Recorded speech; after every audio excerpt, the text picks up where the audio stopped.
I suppose one of the questions, which is then also in Ali Bajwa Saab's from New York, raises the question about the current Israeli-Palestinian conflict and its resolution.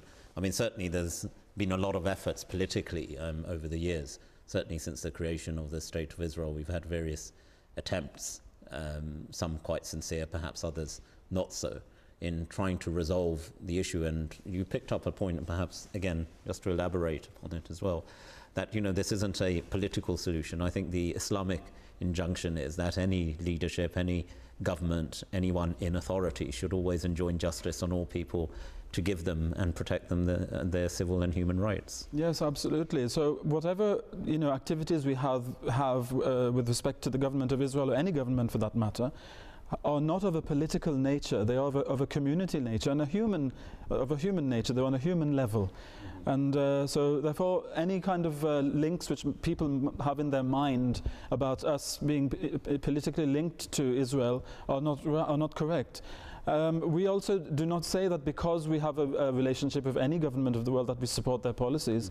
You can also not support the policies of a government in certain areas, but support them in other areas, and you have to cooperate with them in good. This is the injunction of the Holy Quran, that you have to cooperate with people in what's good, but not in what's bad, what's evil. And Dr. Zaisab, if I just briefly bring in, you know, people often ask what's the Ahmadiyya Muslim viewpoint on the resolution of the Palestinian-Israeli conflict. I think ultimately it's one which is based in the destiny of God, and to pray for a sort of a peaceful resolution.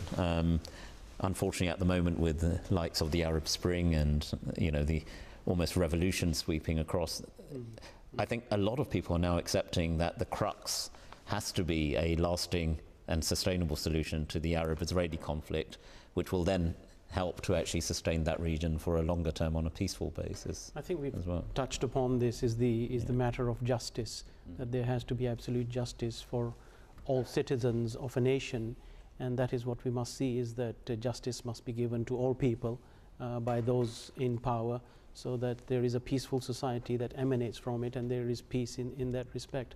But just touching on that, the community Jamaat Ahmadiyya is a non-political organization, and from a spiritual religious point of view, we portray the universality of Islam as the religion, and the coming of the promised Messiah and Mahdi was for this very purpose, to bring all peoples of all religions under one banner, under the banner of Islam and under the banner of God Almighty.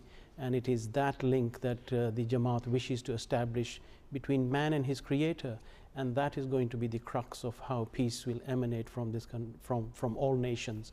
And so that is the message that we have, and we are spread throughout the world, and the same message is given throughout the world to all people, that this is the destiny of man, and this is what Allah has promised and prophesied, and this is what we will see, is that when this comes true, then there will be lasting peace for all people for all times. Gentlemen, Jazakumullah, and I'm sure, you know, we all join wherever we are in the world, here in the panel, here in London, across the world, that inshallah we all pray for a, as I said, a lasting and peaceful solution to the issue of the Arab-Israeli conflict and the Palestinian-Israeli question as a whole.